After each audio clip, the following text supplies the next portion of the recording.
Hello, and thanks for tuning into the show that goes around the continent to bring you stories near and far. I'm Joke Rogers at Channels Television here in Lagos, and I'm joined by Vincent McCory from the Voice of America in Washington, D.C. Well, thanks. I'm Vincent McCory at the Voice of America. Happy to be with you again for another edition of Africa 54. Let's start off with the latest from Nigeria. Joke Rogers in Lagos brings you that story. Every year, creatives across the 6 northeastern states of Nigeria display their innovative prowess through artistic expressions, poetry, and dance, amongst other events. This year is the 11th edition of the Northeast Festival of Literature, Culture, and Creativity, where children from Adamawa, Bauchi, Borno, Gombe, Taraba, and Yobe states came together in Gombe City to participate in the Halima Factor Community Initiative, which champions the cause for nurturing young talents from the region to compete for prizes in poetry, drawing, and prose. At the heart of this year's theme is the passion for climate change, innovation, and cultural heritage. With their brushes, pens, and creative voices, these budding and established talents from Nigeria's northeast gather to add their artistic strokes towards addressing climate challenges in the region. The Northeast Festival of Literature, Culture, and Creativity has become a safe, nurturing space for creatives in the Northeast. It's important that we begin to teach our children how to take care of the environment. Is very, very critical, because in the shortest period of time, the environment will become completely unbearable if we don't do something about it. So this event is important to me, that the children have come, the students have come from different states, from different schools, to come and participate in a competition that talks about the environment. And just for the fact that they are going to write poems, they are going to write story, they are going to paint about the environment, makes them to begin to think, what are we talking about, this climate change issue? What is it? And they ask questions. We are going to intensify our support for Halima Factor, because I could see the participation of public schools in this program today is not as much as I had wanted it to be. And I said I was going to take it up with the Commissioner for Education. I've invited them for a meeting. The Gombe Goes Green project has been going on now for the past 4 years. And we've already taken a lot of initiatives, including issues to tackle afforestation and degradation of our forest reserves, and also mining activities. Government has enacted a law where we are going to curtail these activities, because the amount of damage that is doing to our environment is unprecedented. Gombe State University is hosting the 4th edition of the festival. The institution wants states in the region to leverage on these talents to implement policies that care for the environment. Climate change affects everybody, but let me still go from the perspective of Gombe State University. Like our date palm, the blossom, you will not see any single person going there just to say they want to tamper with it. You see animals roaming about freely.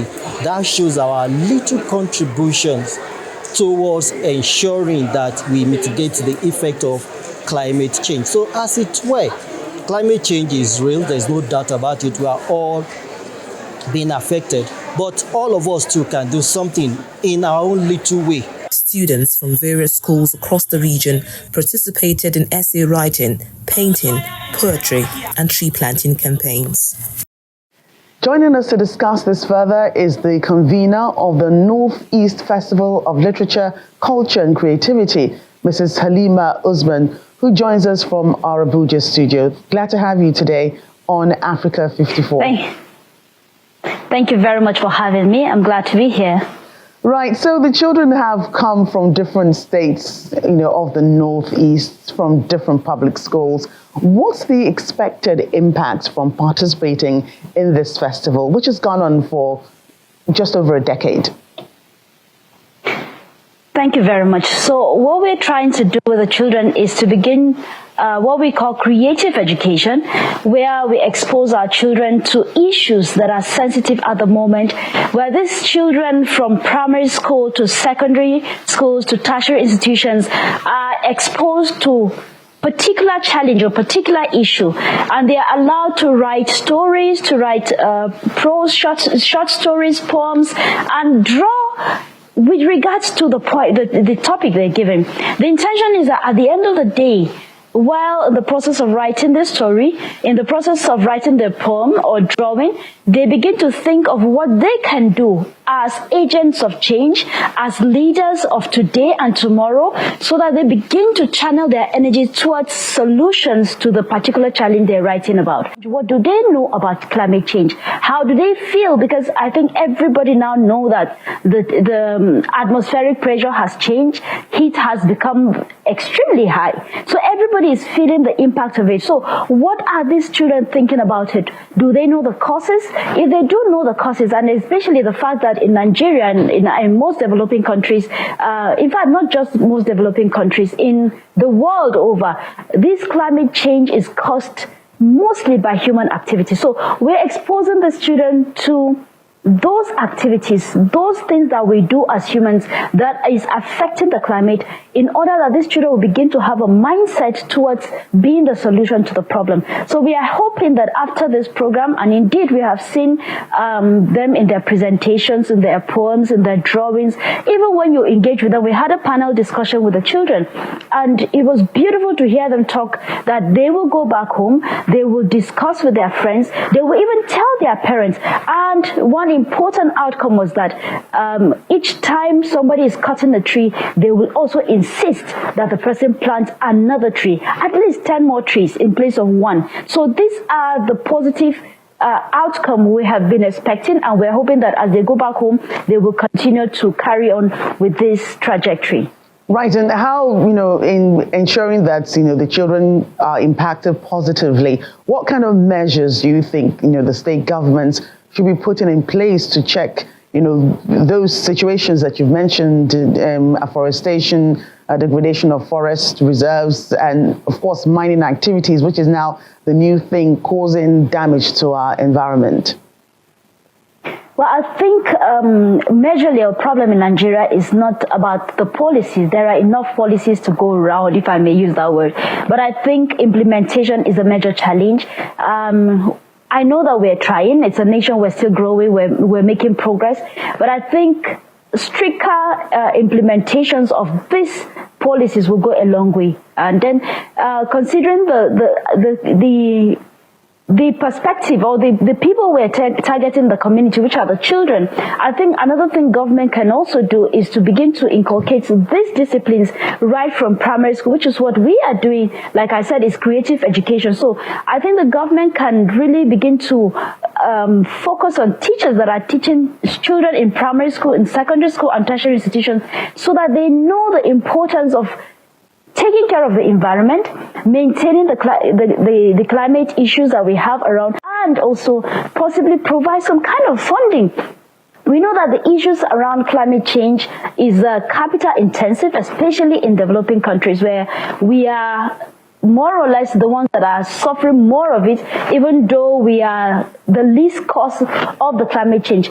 But I think that we can be able to provide some incentives to support these children as they create clubs, as they go around to discuss about it, as they carry on the different things they think in their head can be a solution. So yes, we need a lot of education, we need a lot of implementation of policies, and we need a lot of funding at all levels, and we need to encourage our children at all levels. We need to give everybody the space, both children, women, every part of the society. Is important that every hand is on deck as far as the climate change is concerned. All right, thank you, Hala Usman. Thank you so much for joining us today on Africa 54. Thank you for having me. We want to know what you think about Africa 54 and the stories we cover. Join the conversation on Facebook. The address is Africa 54. And check out our headlines 24/7 on voaafrica.com. After the break, with more tourists visiting Victoria Falls, Zimbabwean authorities hope the income will help revive their ailing economy.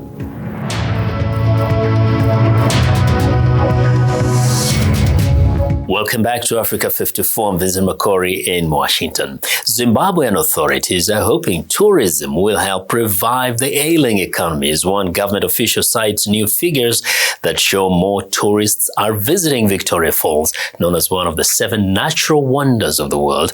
But critics say the country's poor infrastructure is preventing the site from realizing its full potential. Columbus Mavunga reports from Victoria Falls in Zimbabwe. Even though water levels at Victoria Falls on the border of Zimbabwe and Zambia are lower than usual, tourists like Sarah are still visiting in large numbers. I am impressed, to be honest. I've been enjoying too much the country and the culture, and also obviously this site, Victoria Falls, is wonderful. She wants to return one day like Simon, who is from Zimbabwe but now lives in the UK. Yeah, I returned to come see Victoria Falls as an experience because when I was young, I never really got to see it. But the country's international reputation suffers from what the US State Department describes as credible reports of human rights abuses, including unlawful or arbitrary killings, harsh and life-threatening prison conditions, and restrictions on free expression and media. That is not good for our brand equity. And so as long as we are doing that, we don't get as much arrival as possible because we earn a bad name as a country. On hardware issues, we need to work on an infrastructure, our roads, our water supplies, our electricity. Even so, government statistics show the tourism sector had receipts of $493 million in the first half of this year, compared to $398 million same period in 2023. And tourist leaders hope for continued growth.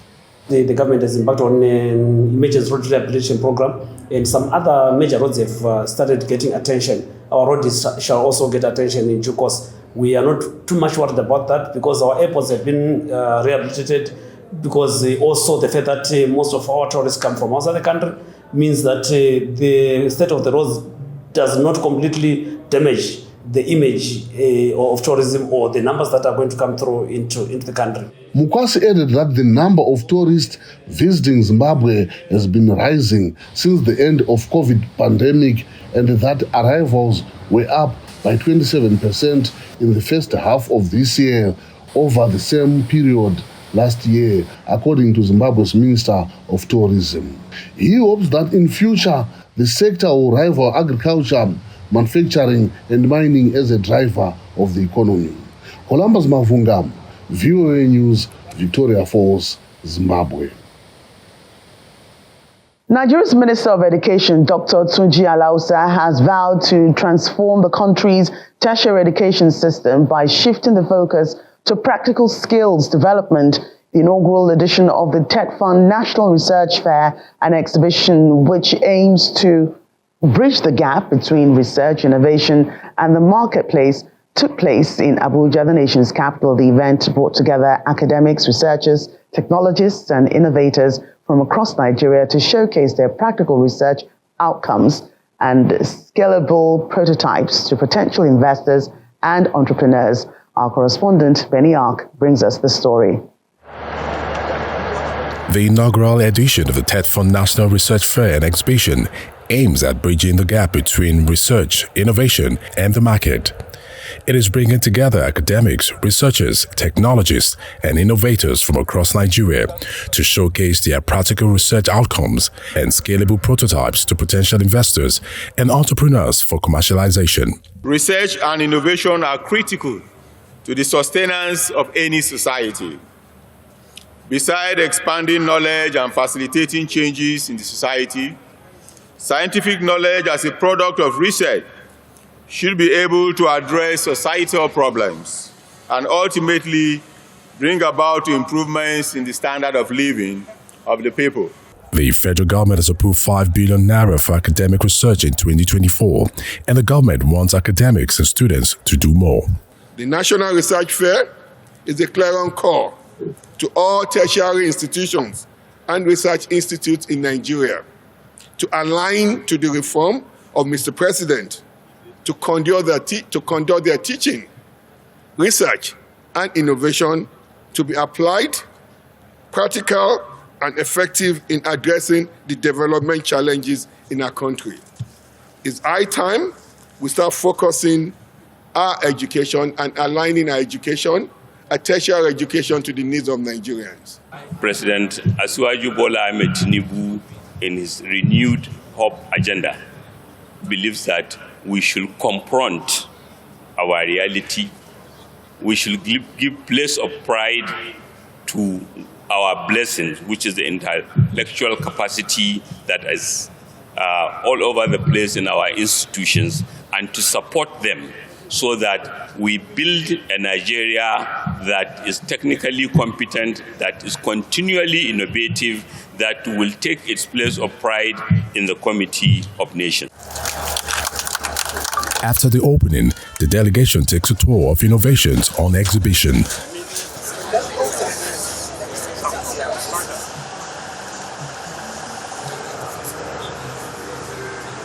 The TFund Fair is expected to inspire innovation and excellence in tertiary education and to be a testament to Nigeria's commitment to developing its human capital and driving national progress through research and development.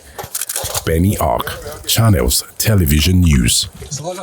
West Africa, particularly Ghana and Nigeria, has seen a rise in so-called hustle kingdoms, informal academies where young people are trained to carry out digital scams. Timothy Obiezu gained rare access to one of these centers and has this report from Lagos. Young people puff on cigarettes before the day's work.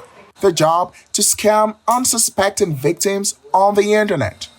Wezi and his associates say they work in a hustle kingdom, a place where people are trained to carry out cyber crimes. They spoke to VOA on the condition of anonymity. On this day, Wezi says they're on the verge of a big break. I'm your mistress. The verification. They seek potential victims in online chats. Like going to Instagram, liking posts and comments. I would read traffic on the comments. They won't even think I'm a scam. From there, people will add me. And many who take the bait get scammed. He's worshiping me like this. And why are you doing this? Can you tell me? I'm a graphic designer. I do work. I do office work, Microsoft Word, Excel, PowerPoint. Some people will give you work. They will not pay. They have work here that will tell me that 3,000. I like this country, 3,000. Here, Weezy says he's already made thousands in online scams, mostly targeting Americans. Officials say fraudsters from West Africa are gaining global notoriety. Nigeria's Economic and Financial Crimes Commission says the country loses about $500 million annually to cybercrime, including online fraud, phishing, identity theft, and attacks on financial institutions. Authorities say 3,400 offenders have been convicted in the past year and hundreds of millions of dollars recovered. To help, Nigeria in late October launched a 24-hour cybercrime rapid response desk. It's a containment strategy. It's a preventive framework. It's an initiative to save members of the public from any damage, from any loss that cybercrime, may want to bring. National figures show the country is struggling with high unemployment and inflation that reached a 28-year high this year. I have to work hard, take care of my mom, buy whatever she wants. A spokesman with the Nigeria's Economic and Financial Crimes Commission says the country is also planning to open a cybercrime research center to help Nigerians with tech skills to find legal ways to support themselves and their families. Timothy Obiezu, VOA News, Lagos, Nigeria. South Africa's Institute for Economic Justice has called for immediate action to cut emissions in the country in an exclusive interview with Channels Television. Dr. Andrew Benny, a senior researcher in climate policy and food systems at the Institute for Economic Justice, highlighted greenhouse gas emissions as a primary environmental impact of beef production on climate change. He also outlined sustainable practices that could help reduce the industry's climate footprints. The Institute for Economic Justice in South Africa recently launched a white paper titled Beef with Climate Change, which focuses on growth, equity, and a just transition in the country's beef sector. I spoke to Dr. Andrew Benny, a senior researcher at the Institute for Economic Justice, about the primary environmental impact of beef production on climate change. So the most prominent environmental impact of beef production is around its contribution to climate change, and specifically to the greenhouse gas emissions causing climate change. So beef cattle emit methane as a byproduct of their digestive process. Essentially, they burp it out, is the main source of methane, and then their manure is also a source of methane. He also highlighted sustainable practices that can be implemented in beef production to reduce its climate footprint.